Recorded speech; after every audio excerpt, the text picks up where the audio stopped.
You must be careful about the words you use, or the words you allow to be used in your house. Words are things. You must be careful. Careful about calling people out of their names, using racial pejoratives and sexual pejoratives and all that ignorance. Don't do that. It's time to talk about it. Pull up a chair and take a seat. We're serving up recipes for life. With Hampton University's Dr. Richard Mason and Dr. Tamara Williams. Welcome to the Sunday Brunch. This is Dr. Tamara Williams. And this is Dr. Richard Mason. Welcome back to the table for another edition of Sunday Brunch. How's it going? It's been quite a week. How has your week been? Listen, all over the place. And Yes. I tell you, this weather, I just don't know what's happening. One day it's spring, one day it's summer. Next thing you know, it's fall. I just don't know what's going on. It's bipolar weather. Listen, Mother Nature's all over the place. So I think she's about like I am these days. Wait a minute. Let's not say that. I need you to be more consistent. Listen. than Mother Nature. Listen, I'm trying to be, but it's just so much going on. You know, when you just look at my schedule right now, it's just everything is just happening all at once. I don't know what it is, but it's I have a clue. it is what it is. You have your hands in many pots. Listen. But you know, me and pots, you know. It's like to eat. Listen, I you understand. cooking and eating. I understand. That's what you got to do. I understand. And especially some bacon involved, you know. So Ooh, that's one of our favorites, or Exactly. the favorite of Exactly. this show. But absolutely, I think we're not the only two people who do a lot. Exactly. Because you see things that need to be done, and you figure like, who else but me? If I don't do it, Exactly. You know me. If not, the work is plentiful, but the labor is few. Exactly. If not now, when? And if not you, who? Who? Exactly. Who? So you got to get it done. But 2023, I've been more intentional Yes. about my yeses. Mm-hmm. I'm letting my yays be yays and my nays. Listen. My nays are nays. Hey, I had to explain to somebody a couple weeks ago, no is a complete sentence. Complete sentence. It's a complete sentence. No explanation necessary. Mm-mm. Period. Can you? Dot. No. Why? Will you? No. Let's go back to no. Exactly. No works. I understand what no means, and that's what I've been practicing. So I'm on that. I'm on that. So then your schedule will be looking a little bit better for you. I'm hoping so. Let's get better with those no's. And when you figure it out, you send it back to me so I can figure it out too. Listen, that'll be another conversation at the table. Yes, indeed. But I'm glad that we're back at the table. I really enjoy our conversations at the table. And we have another great conversation today. Oh, yes. I've been looking forward to this one. Have you now? Yes, I have. I've been looking forward to this one. So this is going to be a good one. And I'll tell you, just from personal experience, we've talked about the topic before. We've had a conversation about this topic before, and so I think we're going to get another perspective. So, which is really interesting. Yes. Well, we like different perspectives. And people can have similarities in their story, but it doesn't make it the same story. Exactly. And they come from so many different things. I have not heard this story yet, so I am excited. I feel like you always get to make your plate first. I do. While I introduce the guests. And I'm not going to mess with you. And so I'm going to still let you do it. But I'm going to come back quickly because I want to make sure that we get into this conversation. I haven't heard their story, so I'm really interested. I'm going to fix my plate, and I'll bring you a biscuit. And my butter. I got your honey butter. All right. We on point then. So I want to welcome to the table Lisa Sapp. Did I say that right? You said it correctly. Okay, because there's so much in the name, right? So much. There's so much in the name. So much. Yes. So welcome to the table, Lisa. Lisa has an amazing adoption story, of which I've heard, but I know it's so much even before that. So I don't want to jump into what you want to share, but we'll probably jump in from time to time to ask you a couple questions. Okay. Tell us just a little bit about yourself. Well, as you know, my name is Lisa Sapp, and I am a native of New Jersey. Yes, I am married to Titus Sapp. Mm-hmm. Both of us are alumni of Hampton University. Oh, yes. What? Anybody who comes through Hampton. I am a dynasty, class of '90. Okay. So yes, Did you meet in college? We did not. Oh. We have known each other majority of our lives. So that's part of my story too. So, my father is originally from Newport News, and he moved with my mother. They moved to New Jersey. He got a job with the naval shipyard, not the naval shipyard, but Lakehurst Naval Station. You know, when the Hindenburg crashed, that's the station. That's the place where they crashed. And but he's 11. He's the oldest of 11 children. Your father? My father. The oldest of 11 children. Oldest of 11 children. He was raised in Newport News, and then, they migrated up north, and then that's where my story begins. But so his family, my husband's family, his father's from here as well, Newport News. His mom's from New York, but we all are intertwined through church. Gotcha. Okay. So the church we grew up in has church family. So, and we would normally marry within the church, Okay. different Go ahead branches. and tell people how that really goes now. Yes, That's what happened. Arrangements. Yeah, right. kind of, sort of. So I grew up in the Philadelphia church, and Titus, he grew up in the Hampton Newport News church. So, but I was always down here because my father's from here. So I have cousins, uncles, aunts, all down here. So it's nothing for me to be down in Virginia for the summer or anything of that nature. So we've always known each other. Our families knew each other. They had relationships, friendships long before we even existed. So my mom and his father were really close. So I think she had a little hand in their his parents getting together, from what I understand. So we have history. Put it that way. We have history. Predetermined history. God has everything, orchestrates it all. Yeah, that's right. Yes. So and here we are with 3 lovely children. 3. So yes, we have 3 children. 2 girls. One is one of your sorors, our oldest daughter, Jasmine. And Maya is our youngest daughter. And TC, Titus, we call him, now he goes by Titus. So. He's older now. Yes. He's arrived. Yes. No nicknames. No nicknames. If anybody calls him Titus, TC, that means they know him from way back. Like Rick would call him TC. He wouldn't call him Titus. So, and he would look at you like, Uncle Rick. Well, see, that's the thing, when he introduced himself, we were introducing him to somebody, and then somebody else was talking to him, and he said Titus. So I said, okay, we got to make sure we say Titus now, Yeah, because, Tripp is Richard, so. Is he now? Oh, yes. Yes. He's Richard. I did not know that. They grow so fast. They grow so fast. Oh, I'm worried. Oh, he's Richard now. Yes. He said move over. Lala's not going to be Lala forever. The devil is alive. Don't let him use you. Yeah, once they get that facial hair, it's over. Yes, exactly. That's not going to be her testimony. Yeah. Not at all. So you guys have been family, friends forever, and then you somehow started dating. Did you know you were adopted before you started dating? Oh, absolutely not. No. No. Okay. It's funny you say. So Titus just graduated 2019 from Hampton University.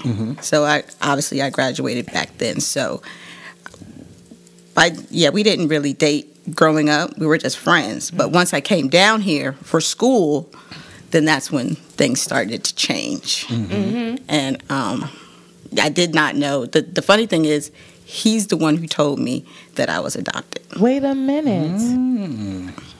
Sir, he needs a mic. and the thing is, he's just sitting there eating. He's in the cut, all quiet, like a mouse, a church mouse. And the funny thing is, because remember I told you our church had different branches. Yes. So you're like all one, but of many. Gotcha. Yes. So it's odd that I married him of all people, because he didn't even know I was adopted. Everybody else growing up in our church organization pretty much knew that I was adopted. But you. But me. and him, apparently. That was pretty determined. So his mom knew. When I say everyone knew, everyone knew, and no one said anything. So it was just crazy how the person that I'm married to is the one who tells me that I'm adopted. Wow. And he finds out because of my grandmother. So my grandmother used to live on Center Avenue. And she would always tell me, "Oh, Lisa, I need to talk to you. I just want to talk to you." She would always say that for a long period of time, And I'm like, "Oh, okay, Grandma. We'll talk. No, not right now. I'll talk." And then apparently one day, I think she kind of like apologized to Titus, saying, I'm so sorry. I'm always, trying to spend time with her, because I remember when they brought her home." So he went, Right. I remember when they brought her home. Yes. And so in this, why would that be? It's your grandmother, right? It's my grandmother. Okay. So we always spent a lot of time over my grandmother's house as she got older. Right. And she started to have dementia. And she started really telling you what was going on. And that's what happens, right? Yeah. Yes. When that happens. So I guess once she started getting into that mindset, she just kept always saying every time she saw me, "Oh, I want to, I just want to talk to you, And she would just say how wonderful a daughter you were, and how you helped your mother take care of her mother, and she would just give me all these accolades. She said, I said, "Oh, okay, well, whenever." It was no big deal to me. And at the time that she had that conversation with Titus, we were living with my mother-in-law and his mother, because we were building a house. And so we were at their house, and from what he tells me, once he found out, he could not sleep. He agonized over it. That's a terrible secret what about it from your wife? What, about a day or so? He just didn't know. You lasted a whole day. One day. I think 30 seconds. I mean, he didn't know how to tell me, right? Right. And because my mother and I were just so close. Did you look like your mother? So, no, I didn't. So, I have a brother. We're not blood. He was adopted 3 years before I was. So my mother was light-skinned. She's from Trinidad. Light-skinned, freckles. She could pretty much pass for white. My father's dark-skinned like me, light brown eyes. My brother was light with kind of reddish, dark brownish reddish hair. So who would have thought that we weren't a family? Because I looked like my father, my brother looked like my mother, and that was that, right? They were calculated in that adoption because they made it look a certain way. It's crazy. So so when we moved into the house that we grew up in, because we stayed in the same place through our entire schooling and everything. So we moved there when I was 3. So when we moved there, nobody knew us. So they just figured we were who we were, right?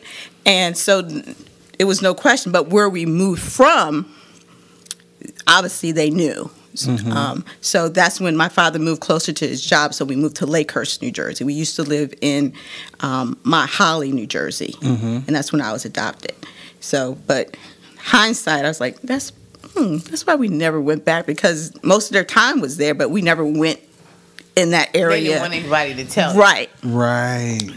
But I didn't know that They until couldn't keep it later. from your husband. Right. So we looked like a normal average family, So the first time that a situation came up was when I was in high school.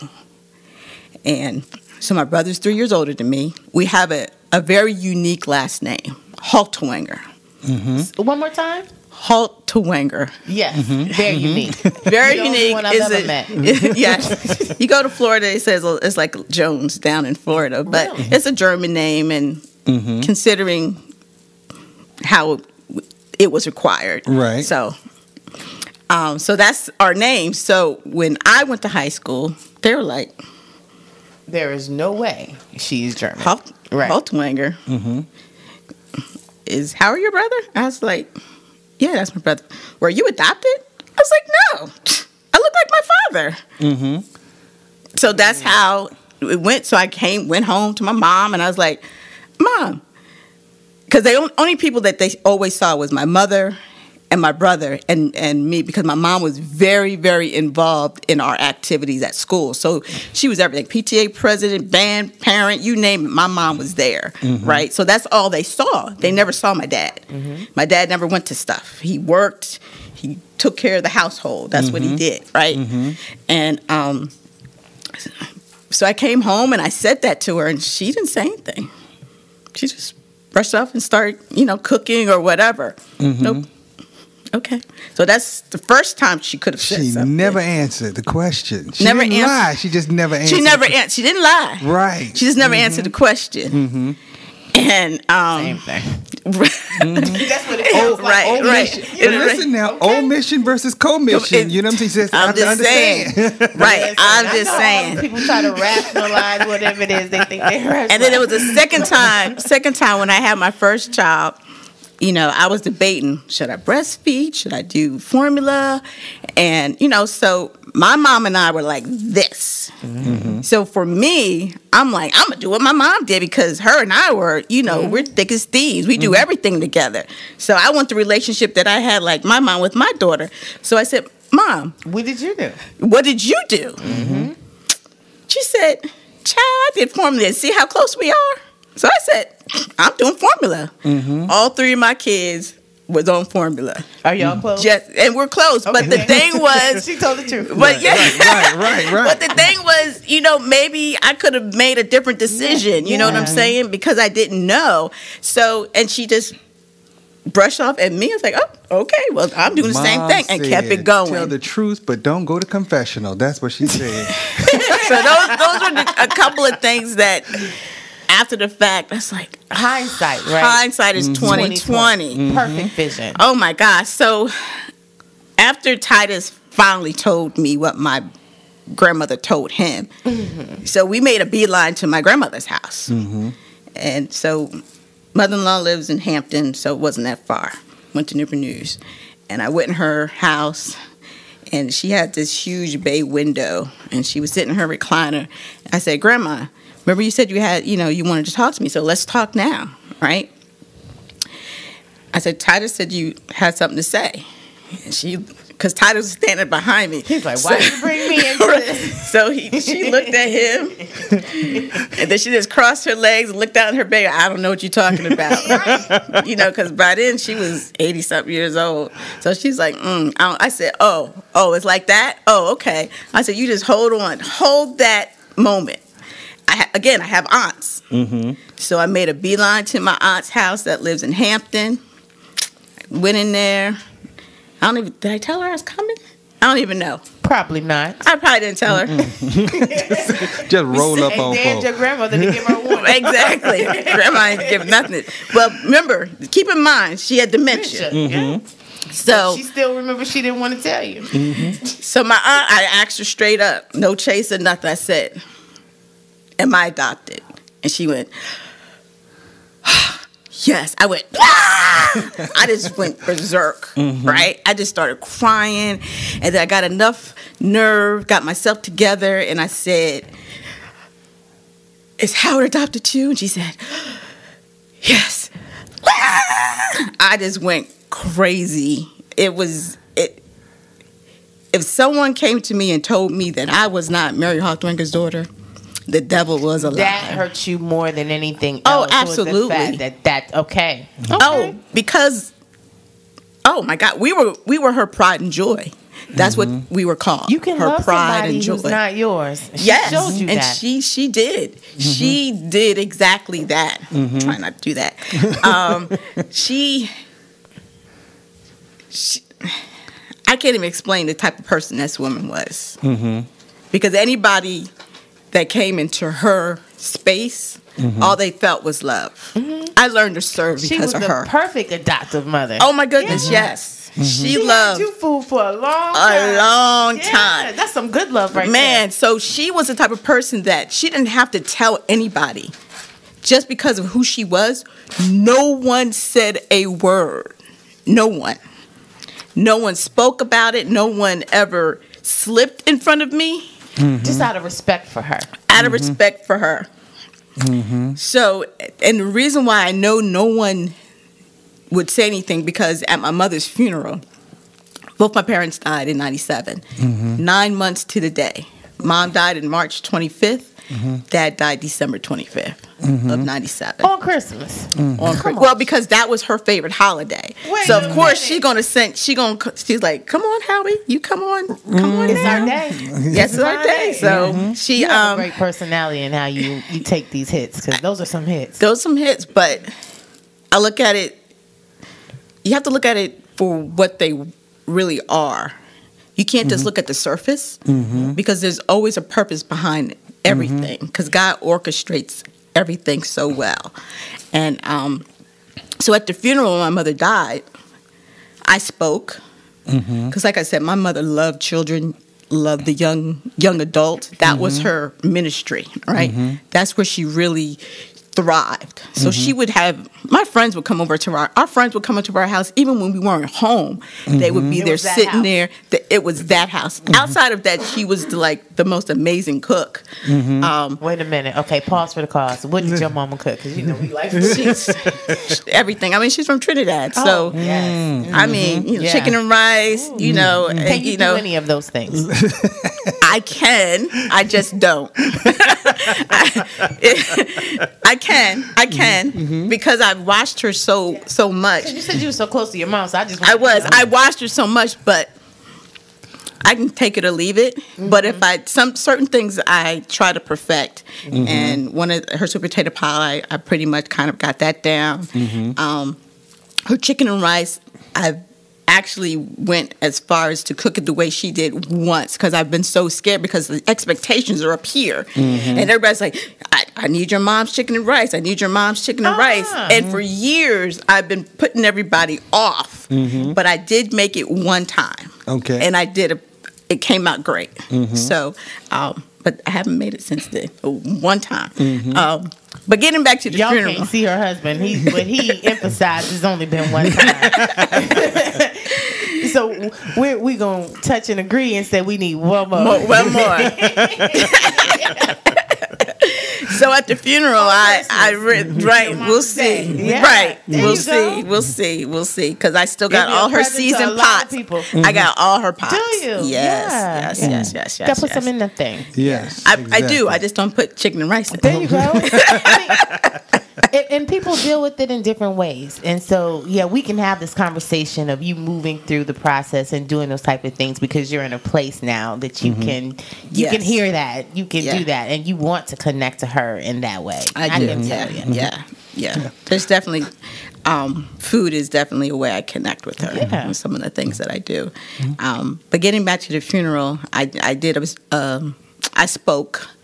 And one of the statements that I said was, even though my mother really loved children and young people and things of that nature, I was from ministry, she was only able to give birth to 2.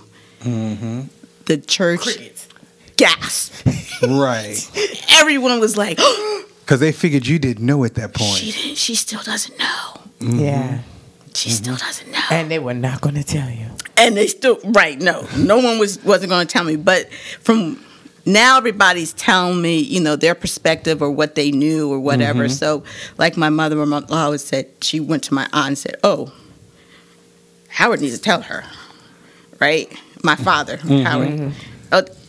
Side note, again, my brother is a junior. Right. I was going to bring that up. Yes. My brother is a junior. Howard, you said, is Howard adopted too? I'm like, I know you said it. So in my mind, who does that? But some people do that. Yes, they do. People do that. So again, who would have questioned that? And that's why sometimes people do that. Yes. So one of our previous guests. Yes, he did. He had his dad's last name and he was adopted. You're right. Yes. So it was just yes. Oh, absolutely, absolutely, known very well. And now that name is still going on. We're down to the third, the fourth. Yes, Howard Elijah Halterwinger is still moving on. All right. That name is still moving on. Wow. What a blessing. Wow. Yeah, so that's a legacy. That's And truly a Dad legacy. still wouldn't tell you either. So, and that's another thing. So I believe. So my mom died in March, and when my mother died, she died here because she was in New Jersey, and she said she wanted to come home.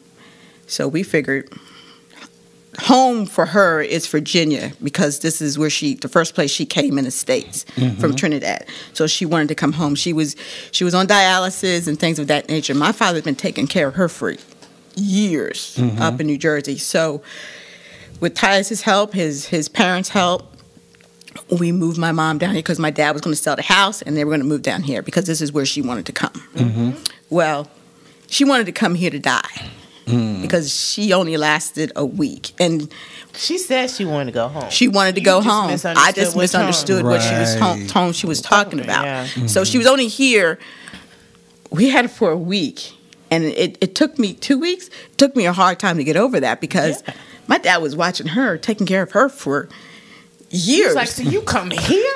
on my watch. Oh, right. It's like on my watch. I hear what You you're on my watch, and my dad was coming down the same day that she died. Oh, God. And back then, everybody didn't have cell phones. And Right. cell phones was Exactly. just first coming in, so she spoke to him that night, and then by the time he got here, she had gone. She had gone. They talked that night, and I said, and I went back to work. That was the first day I went back to work since I brought her home because I took LOA to get her situated and things of that nature. And my dad stayed to sell the house, but he's just going to come for a bit and then go back up. And then that first day I went back to work. She started hyperventilating. I went home to do her dialysis, and it just went left from there. And by the time he got here, she had already been gone. She was gone. So I had to tell him. Ooh, and But then that's he time. had to sit with that. So too. he Ooh. went to go. I told him not to touch her, not to, when he gets here, then, so I think a cousin of mine took him to go, to see her at the hospital. And so all his family, his mom, his sisters, and everybody was at the house when they came. And so when she passed, around that time, so he was living with us. He sold the house, so he was living with us after the fact. And we were sitting on the porch talking. He was talking about his life. Because my dad was a very quiet man. He was a preacher, but he was a quiet person. He was, he didn't talk a lot. But when he spoke, like E.F. Hutton, everyone listened. So we were sitting, and he was telling me things about his younger life, and I was like, "You did that?" Things that people in the Navy probably do, right? I just things he wouldn't let you do for sure. for sure, but for me to hear that, because as far as I'm concerned, he could walk on water. That's usually how girls feel about their dad. yes. And so I was like, your granddaddy locked you out the house? What? Yeah, that's a big step. I was like, put what do you mean? What? Yeah, and your grandmother would come and unlock the door. I was like, get out of here. And then we went kind of silent. And I believe at that point he was trying to tell me, but he just couldn't do it. He had held it for so He long. held it for so long, he took it to his grave too. He was honoring loved your your mother. mama. Yeah. That's what I was about to say. He was honoring He your just mother. couldn't do it. He couldn't. And everybody that, later on, when I was like, why didn't anybody say anything? He said, oh no, because she said, those are my kids. Period. Period. End of discussion. So one of my aunts and I had a falling out because I addressed it with her, and she's like, oh, you knew that. No, I did. Like, no, I did not. I think I would remember. She said, no, you knew that because when I spoke to her, she told me she told you. I said, okay, you could keep thinking that, because I'm normally on the other end of the conversation when you two have your conversation. So I know what she says to you just to appease you. She'll say what you want to hear, you know? And so she said, no, because her brother, it was my father's sister. And she never did it. And my dad, because he knew how much she wanted children, because when I first found out, I was angry.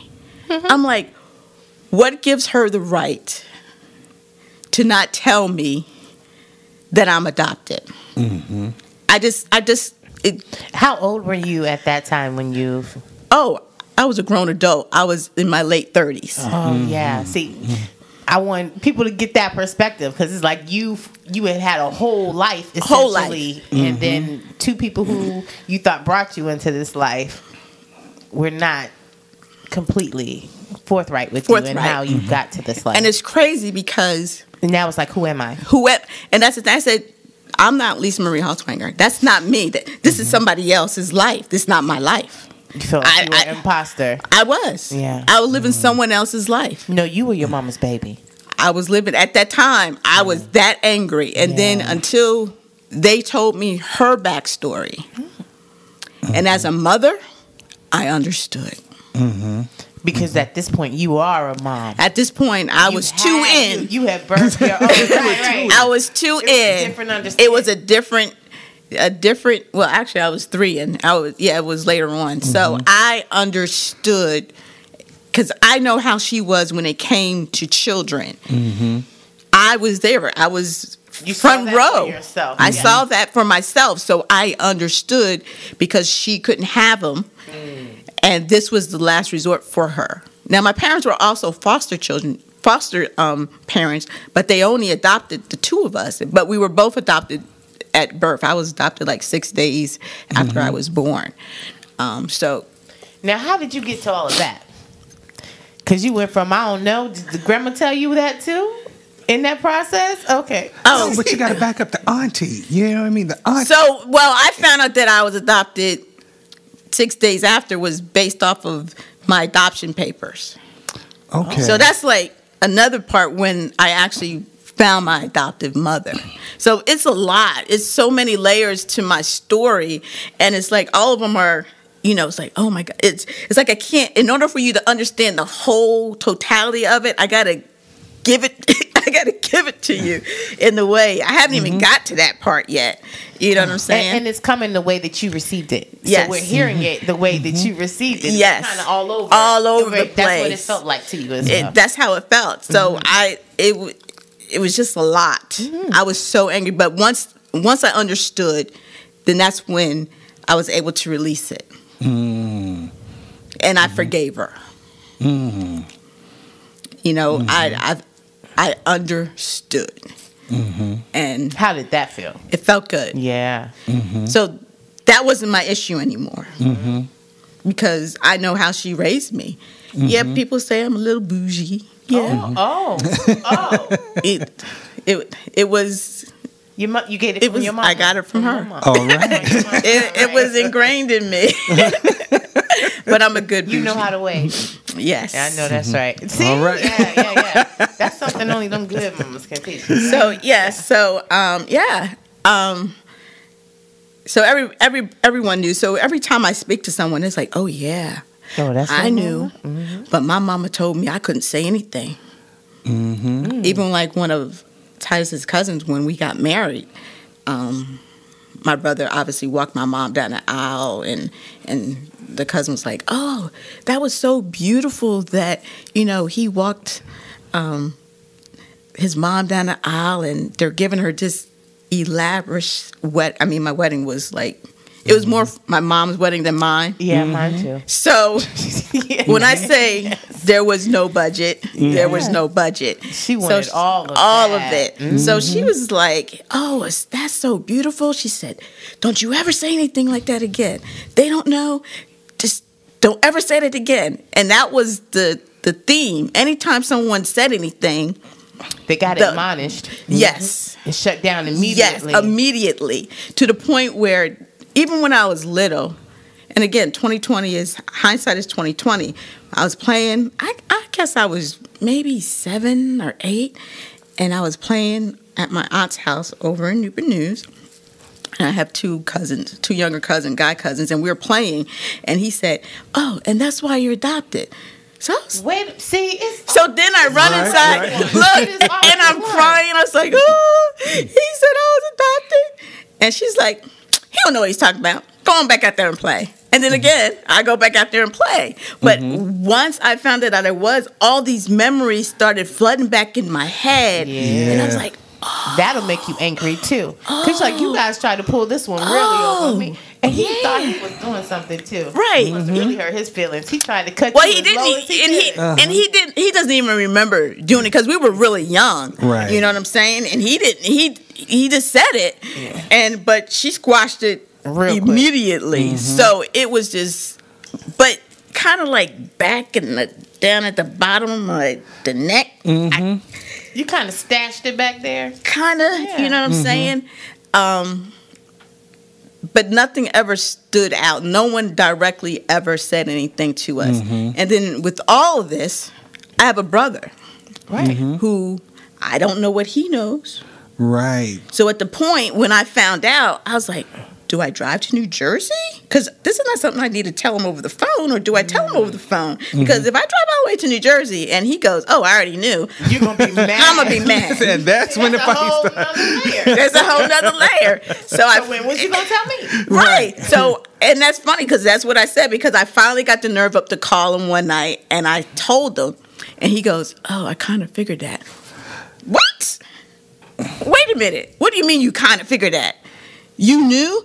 Well, no one ever said anything to me. I overheard, an uncle and an aunt speaking about it, but he really didn't know if they were talking about us or not. So he just, again, he was young. He just brushed it off. But when I said that, then it clicked.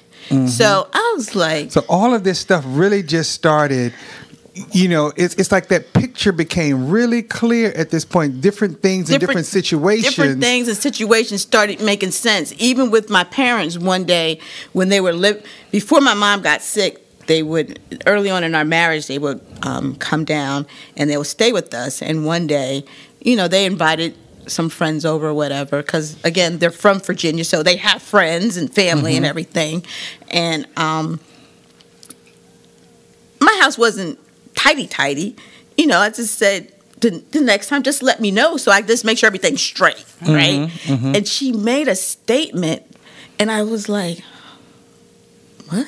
Like, "Oh, I knew this day would come," or, "I thought you would never do this to us." I was like, it just didn't make sense to me. I was like, what? I just said, if, I don't have a problem with you having guests over. Just let me know so I could just make sure, house is cool. So that when they report back about your bouginess, that they reported correctly. Right, you know what I'm saying? So I was like, I had, 2 kids at that time, whatever. But I was like, but when I found out I was adopted, that made sense. What she said, I was like, oh, that's why she said that. But I never thought about it at that time until after everything came out. So all these different conversations I've had with her in the past. What do you think your mom meant by that? I just think that I feel that, this is just me. That at one point or another, we were going to figure it out or treat her differently or whatever. I think that's what she was worried feeling. about. I think she was feeling. Right. Mother at Right. that point. Okay. At that point, I think that's what she was feeling.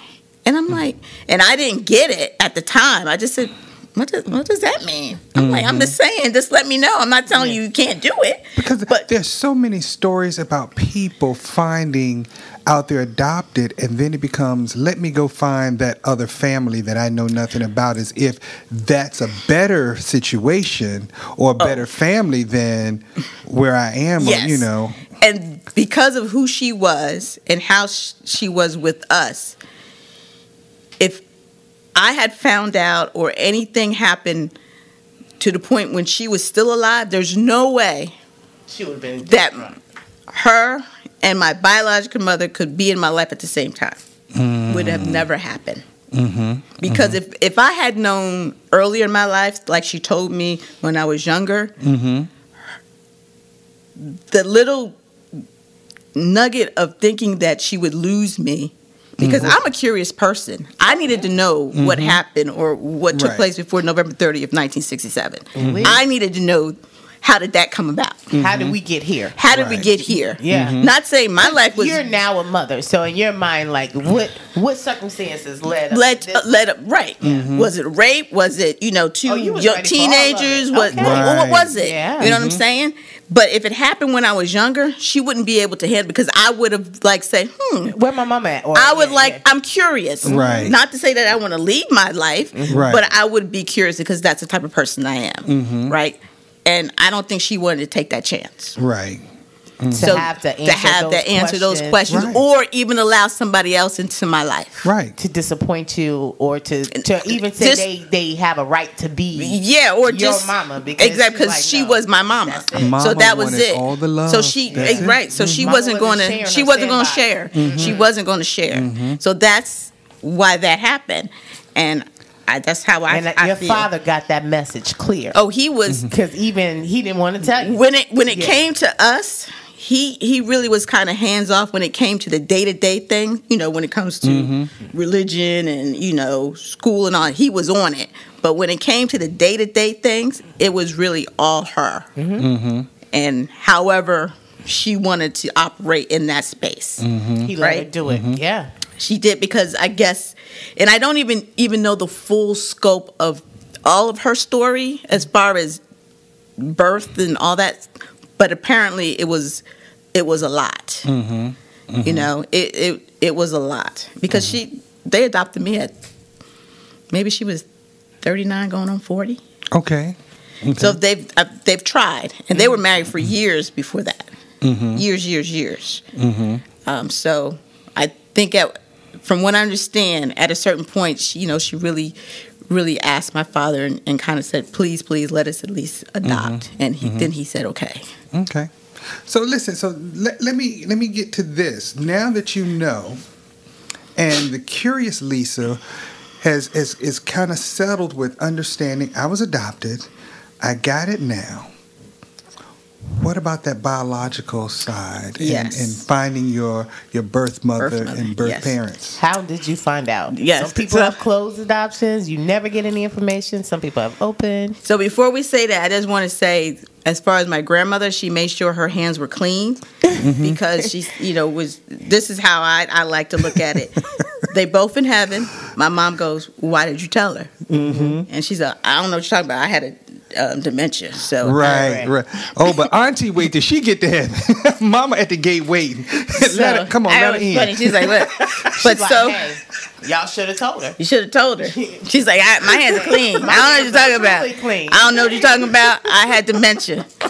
But she wanted to tell it, so that's how it came out. But as far as my birth mother, so I knew for a while before it was about 8 years before I actually found them.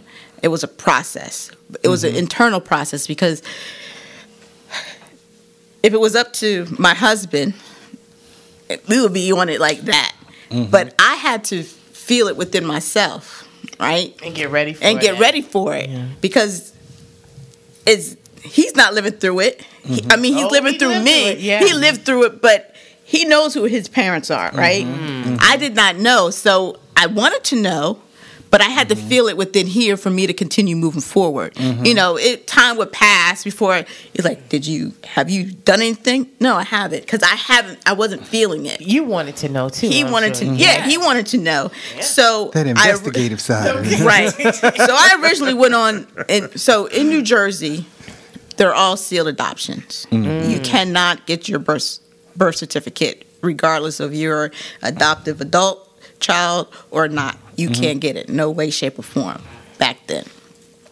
So I just tried to go online.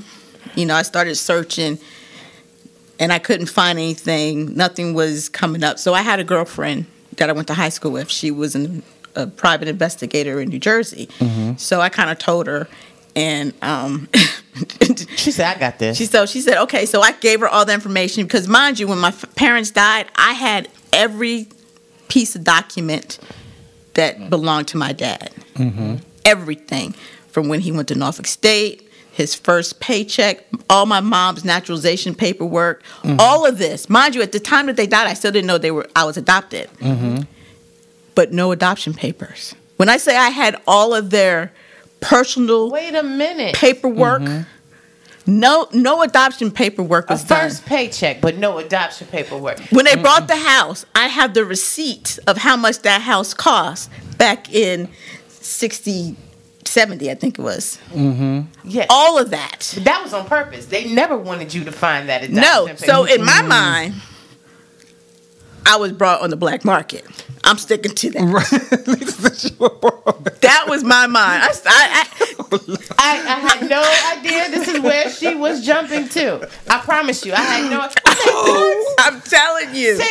I mean, when I say. No, I'm not Okay, there. thank you. Oh, okay. But at the beginning, so my friend, I gave her all their social security number, everything. She came up with nothing. That's when I said black market. Boom. That's Nothing. That's a jump right there. I'm just saying. Yeah. Because there's no records. So fast forward, years later, I go back online again, go on the website for New Jersey, and it was like in neon lights. This one thing, non-identifiable information. I was like, what? Non-identifiable information? That wasn't there before. Or I would have saw it. But it was there the whole time. I just didn't see it. So I'm able to get my information, non-identifiable information. So I fill out the paperwork, send in New Jersey to the chopper, whatever. Vital Statistics Office. And I called, whatever the time frame was, I hadn't heard back. So I called, and they said, oh, yes, we received your paperwork. I said, okay, cool.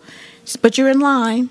And it's a long line because a lot of people are trying to get their information for whatever reason. So she said, oh, it might be another 6 months or whatever. What? I said, well, can you at least tell me if I'm even in the system? Because my mind, I'm on the black market. Right. So she laughed and she said, okay, hold on. So she did confirm that I was in the system. Okay, so I'll wait. I'm did good. that much later. I'm gonna need you to keep talking. Right. What else is she? What else? That's all she's gonna say. So years passed, and not 6 months, more years. what was it, years? It was more than 6 months. More than 6 months. 2 years. I know it won't within the time frame she said. That was a long line. It was a long line, and so they called and said that we found your birth mother. Whoa. I was like, what? And at this point, this was November of 2012.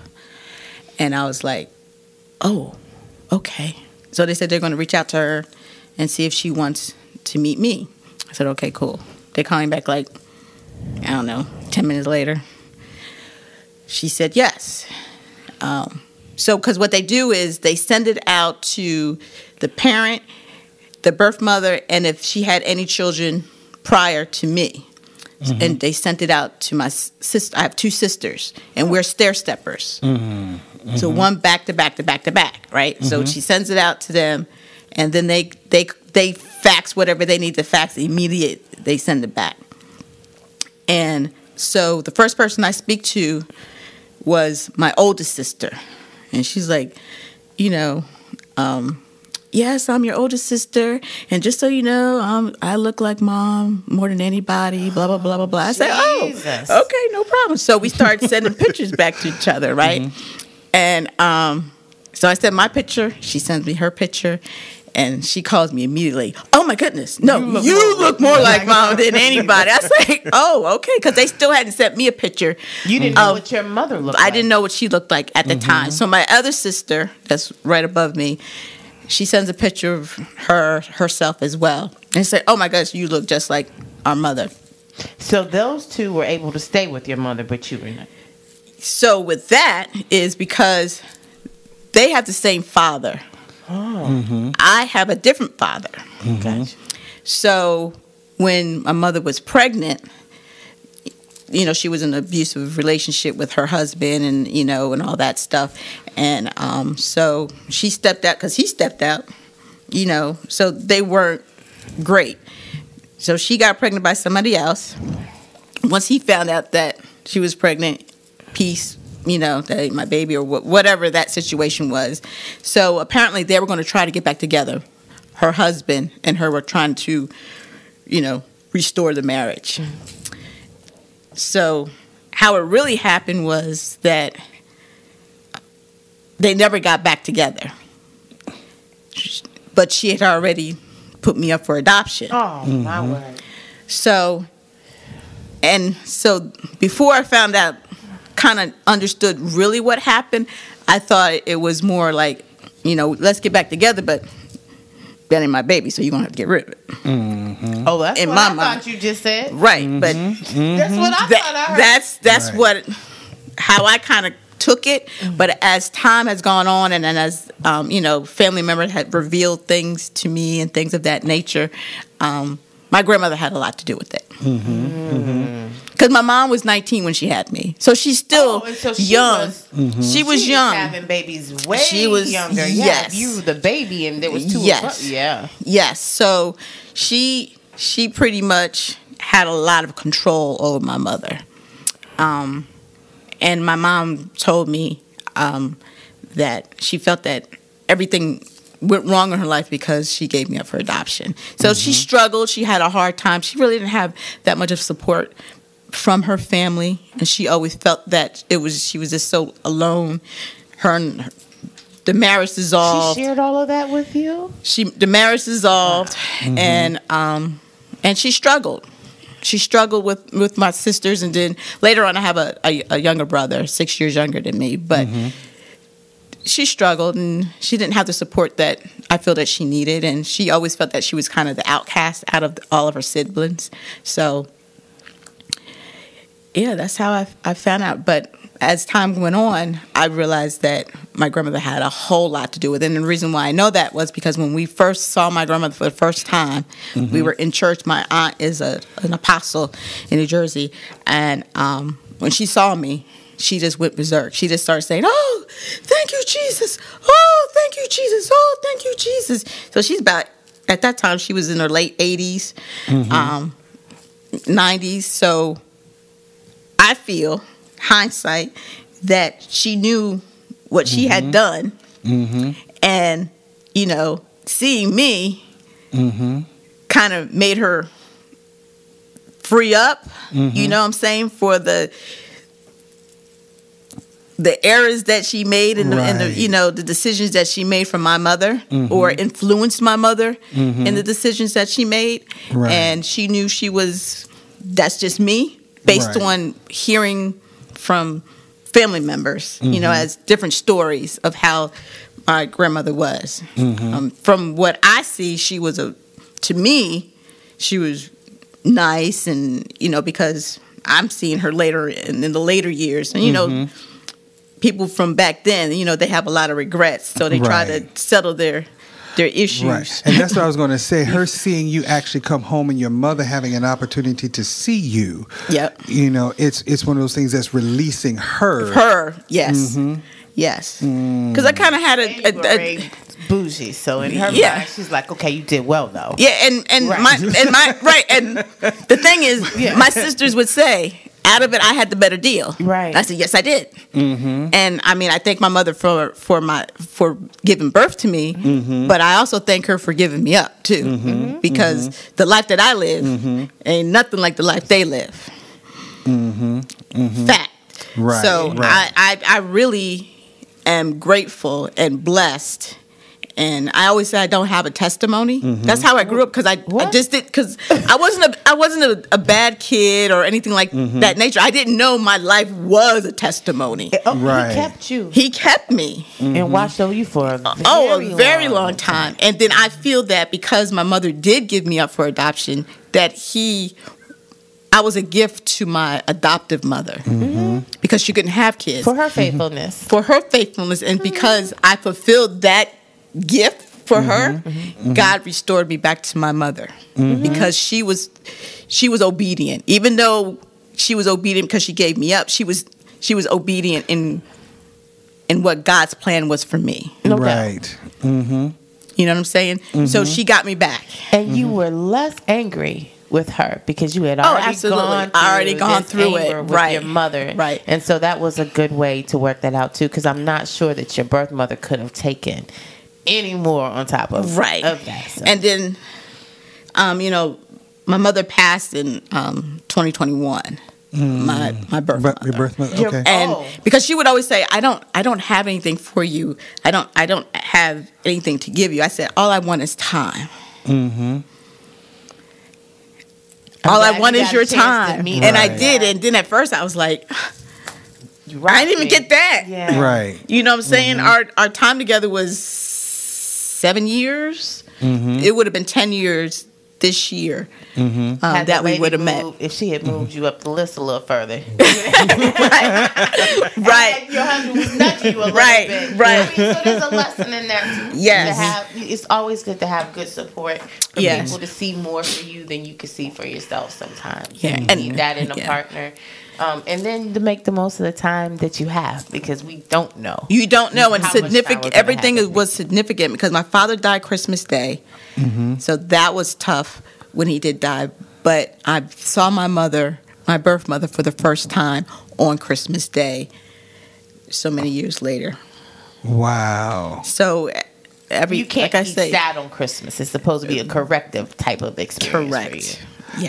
Yeah. God has a way of working things out. Always. You let him. Yeah, he does. He has a way of working things out. Yes. You know, he has carried me through, and I just thank God for my life. Mm-hmm. I do, and I have no complaints. Mm-hmm. You know, sometimes I have a little issue with just listening to my birth family talk about different family memories, and I like, you feel left out. Sometimes I feel I can't connect, or I'm like, I should be in that picture, or I should have been there. Mm-hmm. But as a whole, I wouldn't change my life for anything. Well, let me ask you a question real quick. How or has anything changed in your relationship with your brother? It's funny you say that, because when I told him I found my birth mother, the first thing he said is, "You'll still be my sister, right?" Mm-hmm. And I'm like, "Yeah, I mean that goes without saying. I mean, we went through this together. We didn't even know we were going through it together, right? But we went through it together. Mm-hmm. So he's different, because he would say, "Oh, I don't need to know all that." Mm-hmm. Me, I need to know. Good, bad, or indifferent. I need to know. He was like, I know who I am and everything, but I think he's kind of, or he may be taking a little bit longer. He is, too. But he's been dabbling here and there, but he's not as quick as I am. So, I just pray for him, and if he wants to figure it out, because it makes so much sense. He'll have the time to do that, and maybe him listening to your story will remind him that. We don't have time. And he knows that. He knows that he's been going through some health issues, so he does know that. So, I always tell him I'm here for him to do whatever. I try to encourage him to find out. So, but he's like, surface, right? But deep down, I think he really does. So, well, I would say the biggest takeaway is just allow yourself to walk through doors.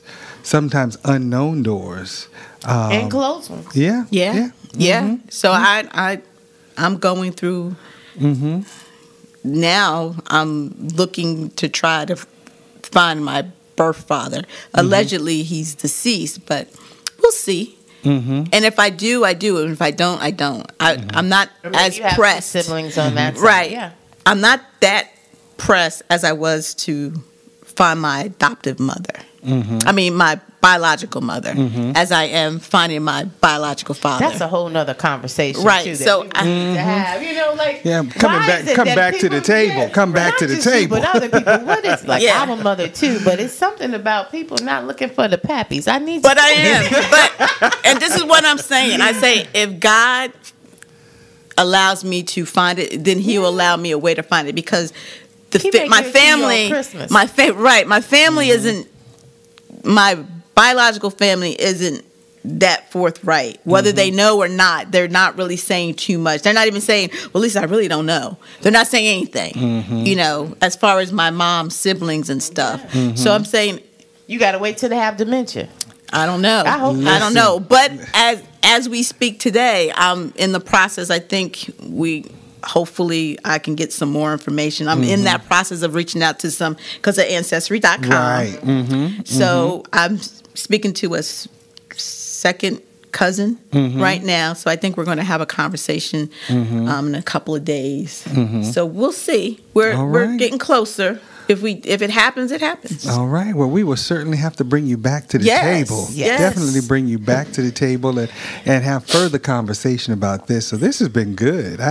I'll tell you, this has been a great day at the table. We're not done. Yes, definitely not. We're not done. Not at To be all. continued. Yes. Absolutely. Well, I am Dr. Richard Mason. I'm Dr. Tamara Williams. And thank you for joining us right here on Smooth 88.1. WHOV, the essence of HU. Keep you forward.